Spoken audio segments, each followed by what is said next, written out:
Salut tout le monde. Aujourd'hui, je vous embarque avec moi dans l'Eurostar, direction capitale anglaise. Puis moi, c'est parti direction Londres, dans le quartier de Angel plus exactement, pour la 44e édition de l'Afro Hair Beauty Live London, se dérouler au Business Design Center. Donc l'Afro Hair Beauty Live, c'est un gros événement en Europe qui est consacré à la beauté capillaire afro, mais également à la beauté cutanée afro. Mais tu pouvais aussi retrouver des exposants mode ou lifestyle. Donc c'était un événement plutôt complet. Il se divise, je dirais, en 3 parties. Au rez-de-chaussée, tu as des exposants de marques indépendantes. Pour la plupart d'entre eux, c'était des exposants qui venaient pour la première année.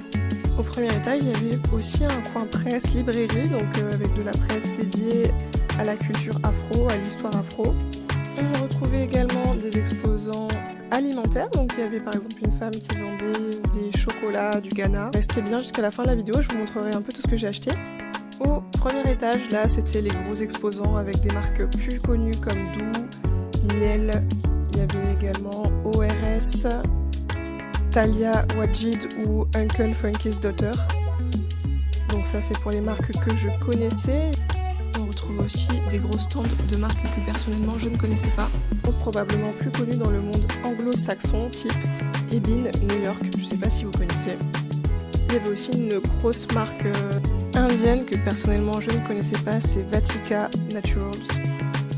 Au premier étage, tu avais pas mal d'interviews, je pense, des créatrices, des marques. Et au fond, tu avais la scène principale où se déroulaient ce qu'ils appelaient des masterclass, avec des experts qui répondaient à des questions précises plutôt sur le versant capillaire. Cette scène faisait aussi l'objet de spectacles type spectacle de chant. Il y avait aussi des spectacles de danse. Tu avais aussi des concours, tu vois, où tu pouvais gagner à prix réduit ou alors de façon gratuite des goodies ou des articles des marques qui exposaient. Je pense que c'est aussi sur cette scène que s'est déroulé le concours de barbeur, soit l'équivalent de presque 1 200 €. Sur cette scène, il y avait aussi des présentations de marques connues ou non, ce qui permettait de mettre un peu tout le monde à l'honneur. Et la 3e partie, c'était le 2e étage où on pouvait se restaurer. Donc c'était très appréciable. Et point positif. Personnellement, j'ai adoré le rez-de-chaussée parce que il y avait cette proximité avec les créateurs, tu pouvais discuter avec eux. Là où effectivement, au premier étage, c'était quand même plus la cohue. Un autre point positif, c'est qu'il y avait globalement une très bonne ambiance. Et c'est un point positif et un point négatif, mais tu vois, c'était pas si grand que ça comme événement. Donc l'un des points négatifs, c'est que du coup, c'était pas si grand que ça. Je m'attendais à trouver plus de marques qu'on trouve pas en France. Là, dans les grosses marques du premier étage, c'est que des trucs que je peux acheter en France, genre Miel, Talia, Jid ou ORS, c'est des choses que je peux acheter en France. Moi, je m'attendais à avoir des produits que tu peux trouver sur internet, mais souvent avec des frais de livraison exorbitants parce que il n'y a pas de revendeur français.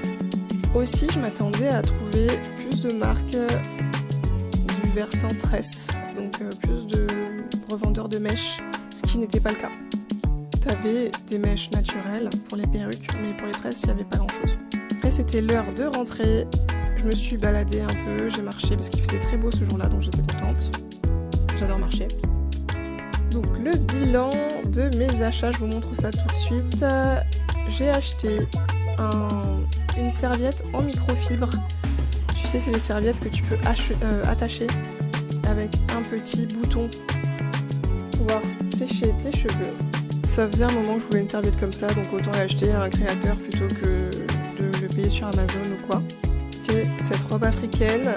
Alors l'histoire, c'est qu'en fait, c'était l'une des animatrices de la scène principale portait cette robe. Je trouvais qu'elle allait tellement bien, donc je suis allée lui demander où est-ce qu'elle l'avait achetée et j'ai acheté exactement la même.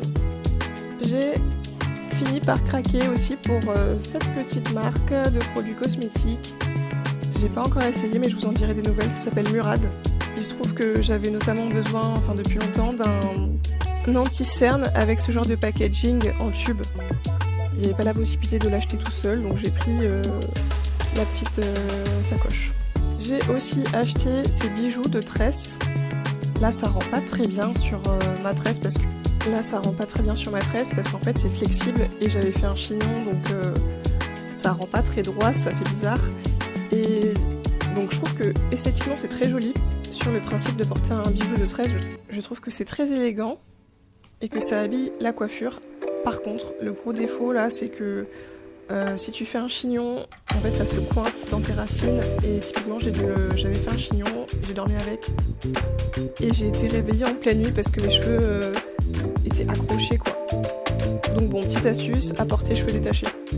Voilà, c'est fini pour cette vidéo. Merci si vous êtes arrivés jusqu'au bout.